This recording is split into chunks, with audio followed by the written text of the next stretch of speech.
Well, the headline for today is Jesus Intolerant. The first thing we're going to talk about is should Christians judge? Because you always hear Christians ought not judge. Didn't Jesus say don't judge? Then secondly, we're going to talk about should Christians be intolerant? Well, Jesus seemed to be intolerant, so should we be intolerant? That wouldn't fit with the zeitgeist of the day. Can we be intolerant? Isn't that unloving to be intolerant? And then finally, we're going to ask the question, what will be the headline of your life? Now, ladies and gentlemen, what I'm going to say is going to be controversial, and here's why. Because I'm not going to stand up here and put forth the cultural, politically correct Jesus. I hope to put forth the politically incorrect Jesus of the Bible. If there ever was a politically incorrect figure, it was Jesus of Nazareth. And since God, I think, would want us to be correct rather than politically correct, and since Jesus wants to be like us to be like him, I think we ought to be correct rather than politically correct. So we're about to go into some dangerous waters. Are you ready to go? All right, here we go. Point one, should Christians judge? Now, how many times have you heard somebody say you ought not judge? Maybe you've said it yourself. If you're a Christian, somebody certainly has said it to you. Hey, you ought not judge. Well, what would a smart person, someone like, say, Rick Warren, say to somebody who says you ought not judge? I think I know what Pastor Rick would say. I think he would say, hey, isn't that a judgment? You see, when somebody says you ought not judge, you ought to put your hands on your hips and say, then why are you judging me for judging? See, because it's a judgment. Notice that this, don't judge, is a self-defeating statement. What's a self-defeating statement? A self-defeating statement is like saying, I can't speak a word in English. Or there are no sentences in the English language longer than 3 words. Or my brother is an only child. Or my parents had no kids that lived. Or everything I say is a lie. Some of you will get that tomorrow. And relativism is self-defeating. When people say you ought not judge, they're making a judgment. When people say there are no absolutes, you should ask them, are you absolutely sure? When people say all truth is relative, you ought to say, is that a relative truth? When people say there is no truth, you ought to ask them, is that true? Is it true that there is no truth? Because if it's true that there is no truth, the claim there is no truth can't be true, but it claims to be true. Did I say that right? I know that can give you intellectual constipation if you think about it, but that's because it's self-defeating. It doesn't meet its own standard. And you ought not make judgments is actually a judgment. But you might say, wait, didn't Jesus say that we ought not judge? I mean, in the Sermon on the Mount, doesn't he say judge not? Well, of course he says that, but he doesn't just say that. And whenever you're reading the Bible, don't just read one verse, read all around it. And if you do read all around it, in Matthew chapter 7, verse 1 and following, here's what Jesus says. Judge not, lest you be judged. By the same standard you judge others, you be judged by that standard. So before you try and take the speck out of your brother's eye, take the log out of your own eye first, then you'll be better able to help your brother. Is Jesus telling us not to judge here? No, he's telling us to take the speck out of our brother's eye. That involves making a judgment. He's simply saying, get that problem out of your life first so you can better help your brother. So this is not a command not to judge. It is a command on how to judge. In other words, don't judge hypocritically. If you've got that problem in your life, then get it out of your life first and then go help your brother. Elsewhere, Jesus says, stop judging by mere appearances and make a right judgment. John 7:24. Now, by the way, it would be complete suicide to say don't make judgments. You'd be dead already if you didn't make judgments. Think about how many judgments you made just today between right and wrong, good and evil, safe choices from dangerous choices. Everybody makes judgments. Christians make judgments, of course. Atheists make judgments. They judge there is no God. That's a judgment. Muslims make judgments. Buddhists make judgments. Hindus make judgments. Even agnostics make judgments. Oh, I don't have enough evidence, whatever. They're all making judgments.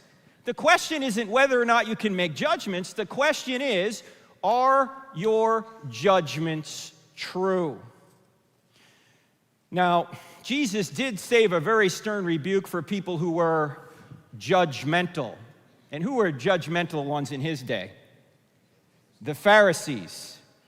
And Jesus went after the Pharisees. Who were the Pharisees, by the way? They were the religious and political leaders of Israel. And Jesus went after them. Are you telling me Jesus went after the political leaders? Yes, he did. Remember, the Pharisees, the Sanhedrin, ran most of Israel. Rome delegated much of the political authority to them, and Jesus was actually even caustic with them. In fact, how many times have you heard this? Have you ever heard somebody say, oh, that person is such a saint. He's never said a bad word about anyone. If that's the definition of a saint, Jesus was no saint. Why? Just read Matthew chapter 23. When Jesus goes after the Pharisees, what does he say in Matthew chapter 23? Among other things, he says, woe to you, scribes and Pharisees, you hypocrites! You strain out a gnat and swallow a camel. Oh, you look great on the outside. You're whitewashed tombs. But on the inside, you're full of dead men's bones. You go a mile to make a convert, and then once you make them a convert, you make them twice as much a son of hell as you are. How will you avoid being condemned to hell? What? Sweet and gentle Jesus said this? Yes, Jesus was not Barney. Can't we all just get along, boys and girls? No, he was not Mr. Rogers. Can you say kindness, boys and girls? Well, of course he was kind most of the time, but he didn't go around saying, this sermon brought to you by the letter E. Jesus was tough. He told people the truth. And we have to tell people the truth. Now, we don't always have to be as tough as Jesus, but sometimes we just have to be direct. Jesus was direct. So, yes, we have to make judgments without being judgmental. Notice, who was Jesus the hardest on? He was hardest on people who said they were believers, but their hearts were far from God. He was much gentler on the non-believers or the unbelievers. And when we do evangelism, that's our attitude. Our attitude ought to be, evangelism is just one beggar showing another beggar where the food is. That's the attitude we ought to have. But that doesn't mean we don't speak the truth. We have to speak the truth. So yes, Jesus went after the Pharisees and Caiaphas. There's Caiaphas right there. And oh, by the way, no extra charge for this. But we not only know Caiaphas existed, we have his bones. Do you see this right here? This is an ossuary, a burial box the Jews used from about 20 BC to 70 AD. They believed in a bodily resurrection, so about a year after somebody died, they'd exhume the remains, which were just bones at that point. They'd put them in this limestone box called an ossuary, and they'd reinter the remains. And this one you can see is very ornate. It was discovered when they ran a bulldozer into a hillside there in Jerusalem somewhere. They discovered all these ossuaries. They've discovered hundreds of ossuaries in Jerusalem. But this one, if you notice, is very ornate. On the side of it, it has an inscription which identifies the ossuary as the ossuary of Caiaphas. There's only one Caiaphas known from history, the one that sentenced Jesus to die. Inside of this ossuary were the bones of a 60-year-old man and his family. So we not only know Caiaphas existed, we have his bones. Caiaphas is dead, Jesus is alive.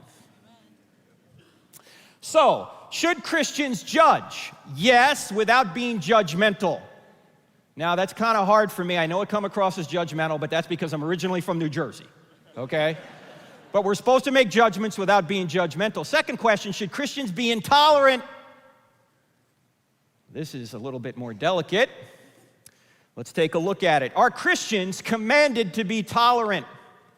Be careful how you answer, because the answer is no.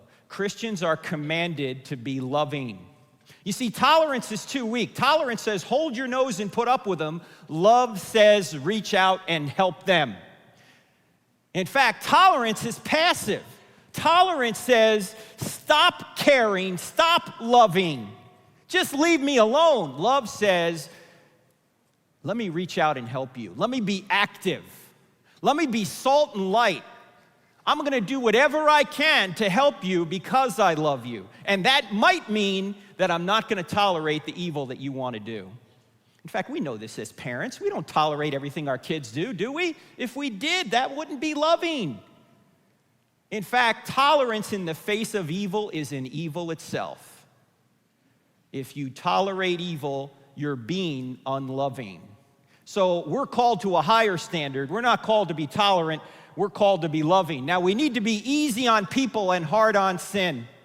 And that's what Jesus was. He was easy on people, but he was hard on their sin. And we need to be the same way. In fact, to sum it up, love means seeking what is good and right for people. And Jesus loved people. That's why he was intolerant of their sinful behavior. And go back to Malachi for a second. Remember, Malachi said, all who do evil are good in the eyes of the Lord, and he is pleased with them. That's what the priests were saying. That's what the Israelites were saying. That's what we're saying in our country right now. We are calling good evil and evil good. And you know the issues I'm talking about. I don't even need to state them. You already know what they are. We're calling good evil and evil good. In Isaiah says, woe to those who call evil good and good evil.